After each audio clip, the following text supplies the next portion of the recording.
네, 8월의 폭락 이후에 좀 빠르게 시장이 반등을 하면서 경기 침체 우려 사라졌나 했는데 다시 시작되고 있습니다. 9월 시작부터 굉장히 주식시장 불안해지고 있거든요. 송재경 디멘전 투자자문 투자부문 대표와 함께 주식시장 이야기 한번 나눠보도록 하겠습니다. 안녕하십니까? 안녕하세요. 저희가 8월 블랙 먼데이는 참 많이 분석을 좀 했었고요. 분석 이후에 시장이 또 빠르게 반등을 했습니다. 네. 그래서 자, 끝났나 이렇게 생각을 했는데 이건 웬걸 9월 시작하자마자 굉장히 안 좋고요. 우리 코스피 또 2600 밑으로 떨어졌습니다. 9월의 악재, 8월의 악재 좀 다른 건가요?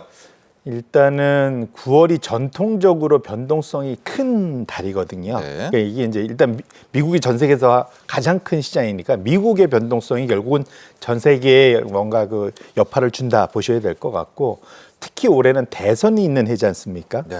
대선이 있다 보면 그 해에는 좀 더 9, 10월에 시장의 변동성이 큰다. 빠진다는 얘기죠, 한마디로. 네. 근데 그러니까 11월 초에 있을 미국 대선에 앞서서 변동성이 커지는데, 특히 올해는 미국의 양당의 후보가 현직이 아니에요. 네. 보시면 네. 그걸 이제 오픈 필드 일렉션이라고 하는데, 양쪽 당의 현직이 아닐 경우 이럴 때는 시장의 변동성이 평균보다 더 커진다. 네. 이런 이제 지난 한 70년간의 데이터가 있거든요. 결론적으로는 올해 하필이면 바이든이 물러서고 해리스가 나서면서 다 전직 또 내지는 현재 부통령이었던 현직이 아닌 후보가 나오면서 향후의 정책 변동성이 커질 수밖에 없어서 시장이 격하게 반응한다 보셔야 될 것 같고요. 이 네. 여파로 우리나라도 거기에 맞춰서 같이 그런 변동성에 열려 있는 그런 상황이다 이렇게 보셔야 될 것 같습니다. 그렇습니다. 저희 8월의 폭락으로 많은 분석을 했고요. 여기에 플러스 알파 하나 더 이야기를 해주셨는데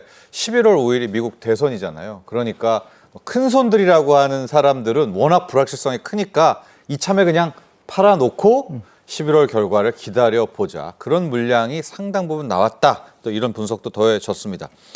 그런데 우리가 8월에 폭락했을 때 그런 이야기 많이 했잖아요. 미국 경기 침체야? 미국 둔화 들어갔어? 아니야? 아닐 거야? 맞아? 뭐 이랬었는데 자, 대표님. 맞는 것 같아요. 미국 약간 경기는 무너지고 있는 것 같아요. 어젯밤에 연준 경기 동향 보고서라고 하는 베이지북도 공개가 됐었는데 인정을 좀 해야 되겠죠? 맞습니다.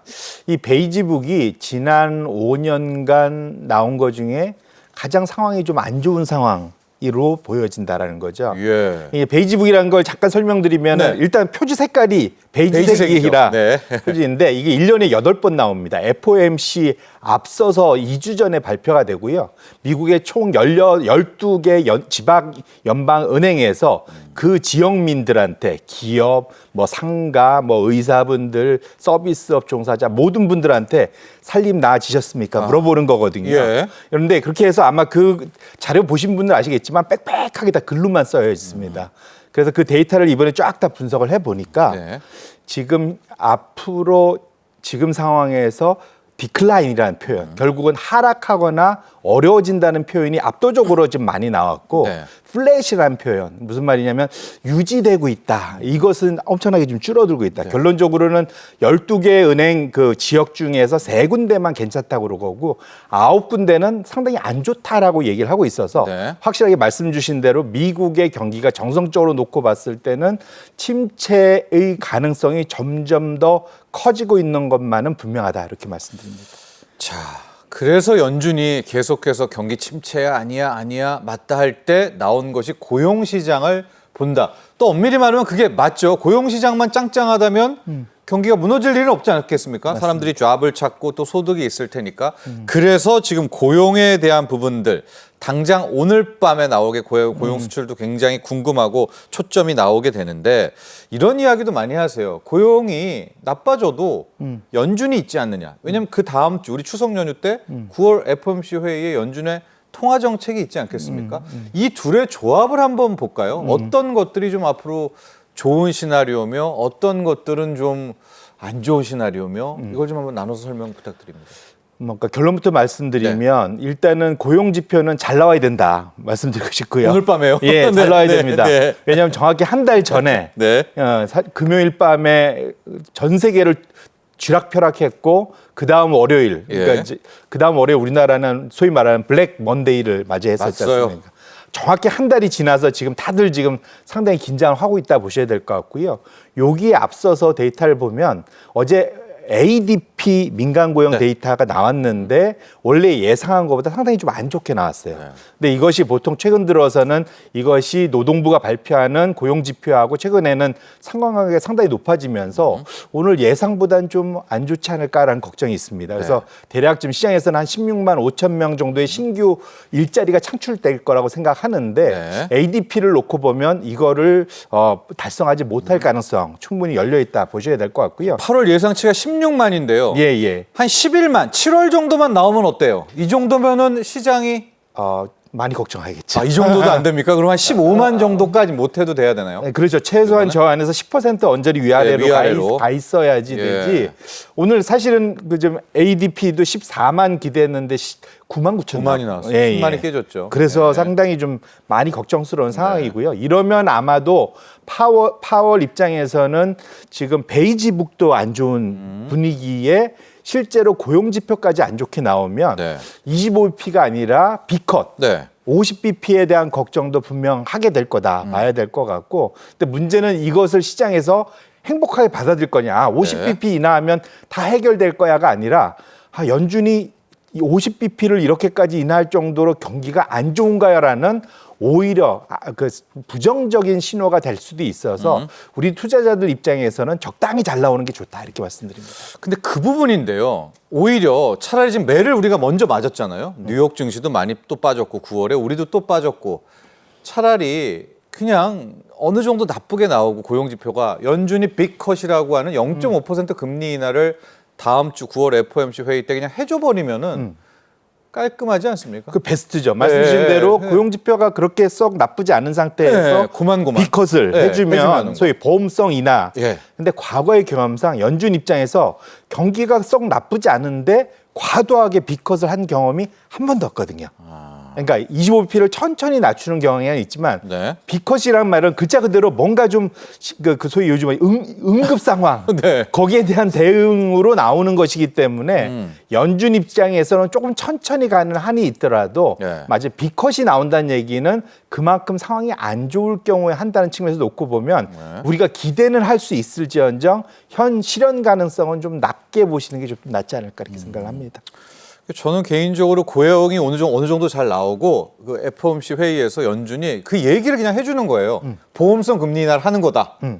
그 정도 선제적 대응으로 우리가 그렇게 하면서 50bp 인하를. 50bp 인하하고. 네.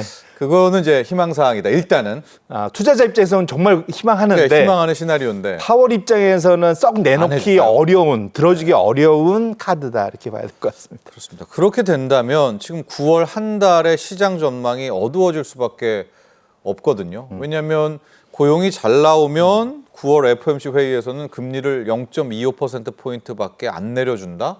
이건 또 좋은 거 아니고요.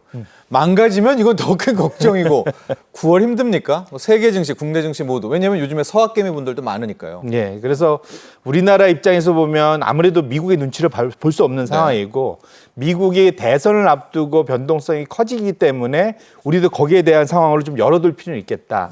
다만 우리도 너무 공포에 질릴 필요는 없다라고 생각하는데요. 네.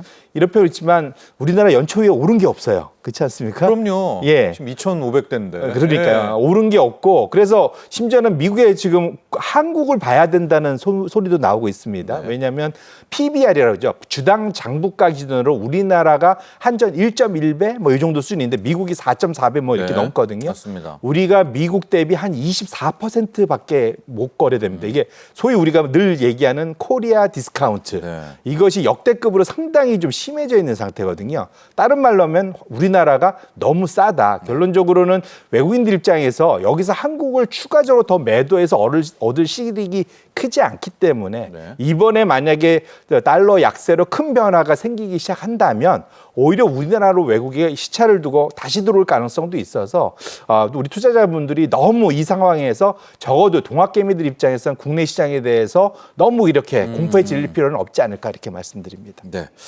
또 하나가요. 저희가 산업 이야기를 할 때도 반도체 이야기들을 참 많이 하는데 주식 시장이 좀 똑똑해서 이런 실물 경제를 굉장히 앞서간다 이런 얘기 많이 하지 않습니까? 지금 우리 반도체 수출 엄청 좋은데 반도체 기업들의 주가는 우리나 뉴욕에 있는 엔비디아나 모두 지금 흘러내리고 있거든요. 자, 대표님. 이건 결국 뭐겠습니까? 반도체 업종이 연말부터는 안 좋아진다. 만약에 시장이 진짜 똑똑하다면 맞습니까? 안 좋아지나요? 첫째, 절대적인 수치로는 여전히 좋을 겁니다. 아, 그래요? 네네. 수치가 다행이네요. 나쁘진 않을 네네. 거다. 괜찮을 건데 다만 우리의 눈높이가 너무 높아져 있어서 예. 그거를 만족스럽게 바라보지 못하는 게 더 문제다라는 거죠. 그 중요한 게 뭐냐면 엔비디아 아까 말씀 잘 주셨는데 작년 이맘때 S&P 500 전체의 이익 성장의 80%를 엔비디아 혼자 담당했어요. 네. 거기에 M6까지 합쳐서 소위 말하는 미국의 큰 빅테크 7개 종목이 100% 넘게 소위 그 이익 성장을 담당을 했다가 그러니까 실적도 낮다는 뜻이죠. 그렇죠. 훨씬 좋게 나왔었는데 이것이 지금 올해 하반기 내년으로 갈수록 기여도가 점점점 줄어드는 겁니다. 예. 왜 나머지들이 더 이제 성장을 하기 시작하는 거죠. 그래서 493개가 훨씬 더 성장할 거거든요. 그러면 지금 이미 이 이익이 많이 나가는 상태에서 주가가 많이 올랐는데 네. 여기서 추가적인 엄청난 성장이 나지 않으면 그 정도로는 이제 만족하지 않는다 보셔야 돼서 그래서 이제 주가는 그냥 단순한 절대 이익 규모하고는 좀 다르다 보셔야 될 것 같고 네. 하나 더 보셔야 될 거는 어제 이제 뉴스가 나오긴 했지만 7월 달부터 계속 나오고 있는 미국이 대중국 반도체 규제를 세게 이제 시작하고 있지 않습니까? 네. 여기에 이제 네덜란드와 일본, 이제 우리나라까지 그러니까 자율이라는 이름의 탈을 쓰고 사실상 규제를 같이 동참하게 되는데 이렇게 되면 당장 실적은 좋게 나오겠지만 예. 3분기 아마 실적 시즌에서 전망을 할 때 이것이 녹아들면 생각보다 약한 전망이 나올 수 있다. 그러면은 우리가 봤지만 숫자는 당장은 좋게 나오는데 앞으로의 전망이 실망스러우면 주가는 안 좋게 반응을 하잖아요. 그래서 그렇게 놓고 보신다면 지금도 우리가 제일 지켜봐야 될 거는 미국이 어깨동무하고 대중국 반도체 규제를 하는데 같이 동참하는 우리나라 같은 네덜란드 같은 일본 같은 나라의 예. 향후 반도체 업체들의 전망이 어떻게 나오냐가 향후 반도체 주식들의 주가를 좌우할 거다 이렇게 보셔야 될 것 같습니다. 중요한 지적을 해 주셨습니다. 이게 또 미 대선과도 연관이 있는 게요. 현 상황으로는 반도체 시장 주가 빼고요. 나쁠 건 없겠죠. AI 반도체도 나오고 또 스마트폰도 AI가 들어가고 좋을 텐데 자, 우리 송재경 대표께서는 만에 하나 이제 우리나라, 일본, 네덜란드, 미국이 중국을 본격적으로 규제를 하게 된다면 중국 사이드 게 없어지니까 맞습니다. 아, 그게 오히려 우리에게 실적을 역설적으로 떨어뜨릴 수 있는 그런 변수는 진짜 있네요. 이 대표적으로 지금 중국 2022년도 바이든 정부가 10월부터 규제를 시작했었잖아요. 예. 그때 이후로 거꾸로 중국의 의존도가 훨씬 더 커졌어요. 그래서 반도체 대표적으로 우리가 잘 아는 네덜란드 ASML 예. 우리가 엄청 많이 사주는 회사지 않습니까? 네, 장비죠. 그렇죠. 네. 장비, 노광 장비 만드는 네. 회사인데 이 회사가 직전 2분기 때 전체 매출에서 중국 의존도가 55%까지 늘었습니다. 그럼 이제 별로 없어져요. 그게 줄기 시작하면 네. 성장할 수가 없게 되는 거잖아요. 그렇죠. 그러니까 우리나라도 이제 우리나라 HBM 중국에 파는 것도 이젠 줄어들 가능성이 있기 때문에 이걸 염두에 두실 필요가 있겠다 이렇게 말씀드립니다. 자, 그래서 우리 당국에서는 지금 밸류업으로 이 난국을 뚫으려고 하고 있고요. 9월에는 KRX 코리아 밸류업 지수가 발표가 되거든요.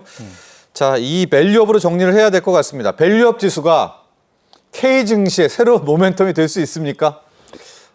됐으면 좋겠습니다. 네. 그런데 돼야죠. 문제는 이게 외국인의 마음을 움직일 수 있느냐가 중요한 것 같습니다. 아, 예. 이제 외국인들이 MSCI 지수는 보고 투자를 할지언정 네. 우리 자체적으로 만든 지수를 가지고 투자하기는 쉽지는 않거든요. 그러니까 국내 큰 손들이 따라가 주면 좀 다행이긴 한데 이런 표현 그렇지만 사실은 그것에 있어서 과거에 지수가 발표됐을 때 그걸 쫓아가주는 그 규모가 생각보다 그렇게 크지는 않았었다는 측면에서 노력에 비해서는 네. 결과치가 조금 아쉽다는 것이 이제 과거의 정설입니다. 네. 그런 측면에서 보면 거래소가 야심차게 준비해서 발표하는 밸류업 지수가 큰 성과를 냈으면 좋겠는데 지수를 발표하는 것보다는 결국은 외국인들이 마음이 동할 수 있게 하는 거는 결국은 우리나라 기업들이 소액주주들을 얼마나 배려할 수 있는 분위기가 형성돼 있느냐 이것이 나야 될 거고 이거는 상법이나 이런 것들의 그런 그 개정과 맞물려야만 되기 때문에 이것을 시작으로 그런 상법 개정이나 이런 것들로 계속 연장돼 그렇습니다. 나가야만 예. 그래야만 외국인들이 확실하게 한국으로 돌아설 수 있겠다 이렇게 말씀드립니다. 그렇습니다.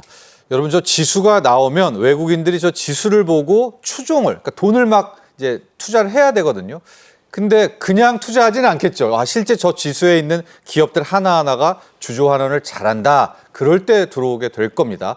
우리 송재경 대표께서는 꼭 그러기를 기대를 한다라고 이야기를 해주셨어요. 여기까지 하죠. 송재경 디멘전 투자자문 투자부문 대표 여기서 보내드리도록 하겠습니다. 오늘 감사합니다.